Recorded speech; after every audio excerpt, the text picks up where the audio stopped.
یہ اور پھر جو کوئی توبہ کر لے من بعد ظلمہ واصلح فإن اللہ یتوب الیہ ان اللہ غفور رحیم، پھر جو شخص اپنی ظالمانہ کاروائی سے توبہ کر لے اور معاملات درست کر لے تو اللہ اس کی توبہ قبول کر لیتے ہیں، بے شک اللہ تعالیٰ بہت بخشنے والے بڑے مہربان ہیں۔ لیکن توبہ کا اثر وہاں یہ تھا کہ گرفتاری کے بعد یعنی ڈاکے کی سزا میں کیا تھا کہ حد کی سزا معاف ہو جاتی ہے،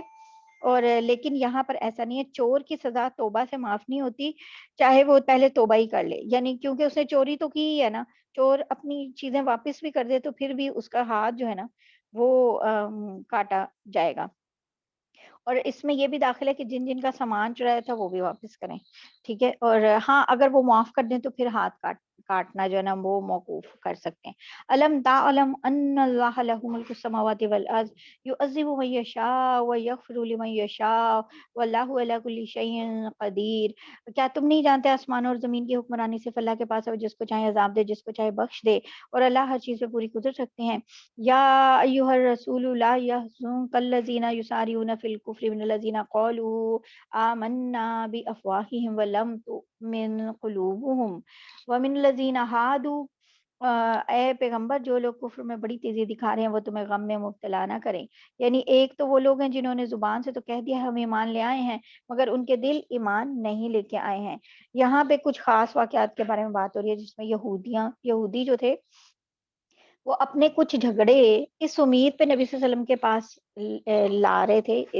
ان کا ارادہ یہ ہوتا تھا کہ ان کا فیصلہ جو ہے، کیونکہ نبی صلی اللہ علیہ وسلم کی شریعت کے فیصلے کچھ نرم ہیں تو اور ان کی شریعت کے فیصلے جو تھے وہ سخت تھے، تورات میں سخت احکامات تھے، تو ان کے فیصلے کچھ نرم ہوں گے، تو اس امید پہ وہ ان کے پاس لے کے آتے تھے کیونکہ کچھ فیصلے ان کے نرم تھے، تو انہوں نے کہا کہ بھائی، اور کچھ چیزیں آپ کو پتہ ہے جو حرام تھی ان پہ وہ انہوں نے حلال بھی اللہ تعالیٰ نے ان کی شریعت میں کی تھی۔ تو اب جو ہے، تو اب یہ تھا کہ جو دو، اب جو خیبر کے دو شادی شدہ یہودی جو تھے، ایک منٹ ہولڈ کیجیے۔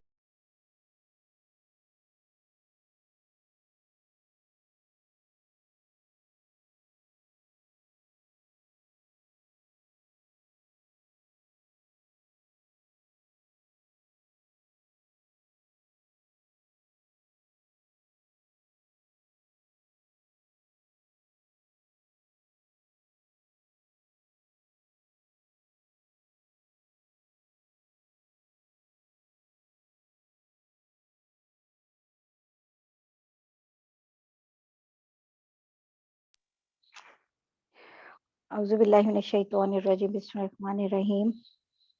تو یہ یہاں پہ یہودیوں کے بارے میں یہ بات ہو رہی تھی کہ یہودی کہتے تھے کہ اپنے کچھ جھگڑے اس امید پہ نبی صلی اللہ علیہ وسلم کے پاس لاتے تھے کہ آپ کا فیصلہ جو ہے ایک تو ان کی خواہش کے مطابق ہوگا، اور اگر شریعت کے مطابق جو ان کی شریعت ہے اس میں وہ اتنے سخت ان کی سزائیں ہیں تو یہاں ضرور کوئی نرمی ہوگی۔ تو ہوا یہ تھا کہ ایک خیبر کے دو شادی شدہ یہودی مرد اور عورت تھے، انہوں نے زنا کر لیا، جس کی سزا تورات میں یہی تھی کہ بھی ایسے جو شادی شدہ مرد اور عورت ہوں گے ان کو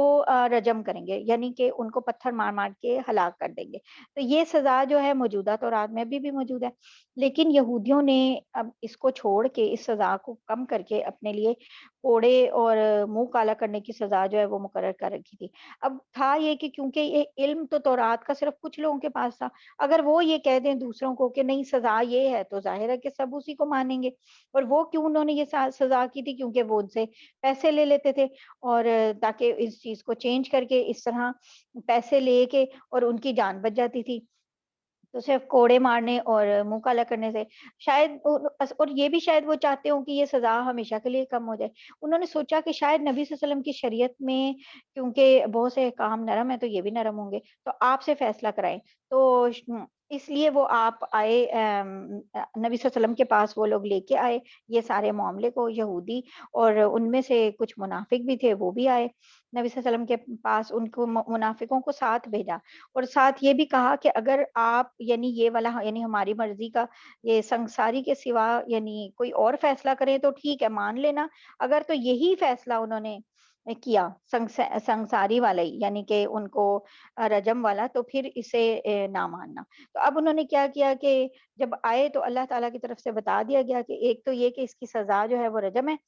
اور آپ نے ان سے پوچھا کہ اچھا تورات میں اس کی سزا کیا ہے؟ تو شروع میں انہوں نے چھپانے کی کوشش کی، انہوں نے اس کے اوپر ہاتھ بھی رکھ لیا اور کہا کہ بھئی یہ ہم سے نہیں پڑھا جا رہا اور اس طرح، اور پھر کیا ہوا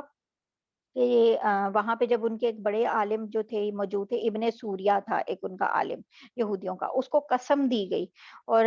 حضرت عبداللہ بن سلام جو پہلے خود یہودی عالم تھے وہ بھی وہاں آ گئے، اور ان کو تو پتا تھا وہ یہودی عالم تھے، انہوں نے ان کا پول بھی کھول دیا اور بتایا کہ نہیں وہاں پر بھی یہی سزا ہے، تو وہ ابن سوریہ نے کہا ایسا نہیں ہے، پھر انہوں نے کہا اچھا نکالو کتاب، جب وہ نکالے صفحات تو اس نے وہاں پہ ہاتھ رکھ دیا جہاں رجم والی بات تھی، اس طرح کر کے تو بہرحال انہوں نے ان کا ہاتھ ہٹایا اور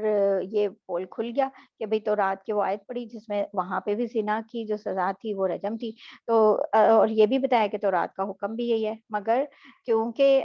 جو غریب لوگ ہیں ان کو یہ سزا دی جاتی ہے وہاں پہ یہودیوں میں سے بھی، اور جو کوئی مالدار یا باعزت گھرانے کا آدمی جرم کرتا ہے تو اسے کوڑوں وغیروں کی سزا دے کے تو بس چھوڑ دیتے ہیں، جیسے ہمارے یہاں پر بھی یہی ہے کہ سزائیں جو ہے امیروں کے لیے اور غریبوں کے لیے اور، تو یہ دیکھیں یہ بنی اسرائیل کا عمل ہے، تو وہ والی بات وہ کرے، وَمِنَ الَّذِينَ هَادُوا، اور وہ دوسرے وہ لوگ ہیں جنہوں نے کھلے بندو یہودیت کا دین اختیار کر لیا ہے، سماعون للکذب سماعون لقوم آخرین لم یاتوا، اور لم یاتوا، یہ لوگ جھوٹی باتیں کان لگا لگا کر سنتے ہیں اور تمہاری باتیں ان لوگوں کی خاطر سنتے ہیں جو تمہارے پاس نہیں آتے، یحرفون الکلم من بعد مواضعہ، یقولون ان اوتیتم ھذا فخذوہ وان لم تؤتوہ فاحذروا، اور تمہاری باتیں ان لوگوں کی خاطر سنتے ہیں جو تمہارے پاس نہیں آتے، یعنی کہ اصل میں وہ لوگ جو اصل میں جن لوگوں نے بھیجا تھا وہ تو دور بیٹھے یہ تماشا دیکھ رہے تھے کہ اچھا یہ لوگ واپس آئیں دیکھو کیا کہتے ہیں، تو اللہ کی کتاب کے الفاظ موقع محل سے طے ہونے کے بعد ان میں تحریف کرتے ہیں، انہیں پتہ ہے کہ یہ کہاں پہ ہے تورات میں بھی الفاظ، پھر بھی تحریف کرتے ہیں، کہتے ہیں اگر تمہیں یہ حکم دیا جائے تو اس کو قبول کرنا اور اگر یہ حکم نہ دیا جائے تو بچ کے رہنا، وَمَن يُرِدِ اللَّهُ فِتْنَتَهُ فَلَن تَمْلِكَ لَهُ مِنَ اللَّهِ شَيْئًا، اور اگر یہ حکم نہ دیا جائے تو بچ کے رہنا، اور جس شخص کو اللہ فتنے میں ڈالنے کا ارادہ کر لے تو اسے اللہ سے بچانے کے لیے تمہارا کوئی زور ہرگز نہیں چل سکتا، اولئک الذین، یہ وہ لوگ ہیں، لم یرید اللہ ان یطہر قلوبہم، ان کی نافرمانی کی وجہ سے اللہ نے ان کے دلوں کو پاک کرنے کا ارادہ نہیں کیا، یعنی کہ دنیا تو آزمائش کے لیے، اللہ تعالیٰ کسی شخص کو زبردستی راہ راست پہ نہیں لاتے اور اس کے دل کو پاک نہیں کرتے جو ضد پہ اڑا ہو، یہ صرف پاکیزگی انہیں ملتی ہے جو حق کی طلب رکھتے ہیں اور خلوص کے ساتھ اپنا دل پیش کرتے ہیں اللہ تعالیٰ کو، لہم فی الدنیا خزی ولہم فی الآخرۃ عذاب عظیم، ان کے لیے دنیا میں بھی رسوائی ہے اور آخرت میں بھی زبردست عذاب ہے، سماعون للکذب اکالون للسحت، یہ کان لگا لگا کر جھوٹی باتیں سننے والے، جی بھر بھر کے حرام کھانے والے ہیں، یعنی رشوت جس کی خاطر یہ جو یہودی جو ہیں تو رات کے کام میں بدلتے تھے اور تحریف کرتے تھے، فَإِن جَاءُوكَ فَاحْكُم بَيْنَهُمْ أَوْ أَعْرِضْ عَنْهُمْ وَإِن تُعْرِضْ عَنْهُمْ فَلَن يَضُرُّوكَ شَيْئًا وَإِن حَكَمْتَ فَاحْكُم بَيْنَهُم بِالْقِسْطِ إِنَّ اللَّهَ يُحِبُّ الْمُقْسِطِينَ، چنانچہ اگر یہ تمہارے پاس آئیں تو چاہے ان کے درمیان فیصلہ کر دو اور چاہے ان سے منہ موڑ لو، اور اگر تم ان سے منہ موڑ لو گے تو یہ تمہیں کوئی نقصان نہیں پہنچا سکیں گے، اور اگر فیصلہ کرنا ہو تو انصاف سے فیصلہ کرو، یقیناً اللہ انصاف کرنے والوں سے محبت کرتے ہیں، اور یہاں پہ اللہ تعالیٰ نبی صلی اللہ علیہ وسلم سے کہہ رہے ہیں کہ جو یہودی فیصلہ کرانے آئے ہیں تو بے شک وہ کیونکہ اس مسلمان نہیں ہیں، اسلامی حکومت کے شہری بھی نہیں ہیں، تو اس لیے اپنی مرضی آپ کی کہ ان کے درمیان فیصلہ کرنا ہے یا نہیں، اگر کرنا ہے تو لیکن انصاف کے ساتھ کرنا ہے، وَكَيْفَ يُحَكِّمُونَكَ وَعِندَهُمُ التَّوْرَاةُ فِيهَا حُكْمُ اللَّهِ ثُمَّ يَتَوَلَّوْنَ مِن بَعْدِ ذَلِكَ وَمَا أُولَٰئِكَ بِالْمُؤْمِنِينَ، اور یہ کیسے تم سے فیصلہ لینا چاہتے ہیں جبکہ ان کے پاس تورات موجود ہے جس میں اللہ کا فیصلہ درج ہے، پھر اس کے بعد فیصلے سے منہ بھی پھیر لیتے ہیں اور دراصل یہ ایمان والے ہی نہیں ہیں، اِنَّا أَنزَلْنَا التَّوْرَاةَ فِيهَا هُدًى وَنُورٌ يَحْكُمُ بِهَا النَّبِيُّونَ الَّذِينَ أَسْلَمُوا لِلَّذِينَ هَادُوا وَالرَّبَّانِيُّونَ وَالْأَحْبَارُ بِمَا اسْتُحْفِظُوا مِن كِتَابِ اللَّهِ وَكَانُوا عَلَيْهِ شُهَدَاءَ فَلَا تَخْشَوُا النَّاسَ وَاخْشَوْنِي وَلَا تَشْتَرُوا بِآيَاتِي ثَمَنًا قَلِيلًا، اور بے شک ہم نے ایک تورات نازل کی تھی جس میں ہدایت تھی اور نور تھا،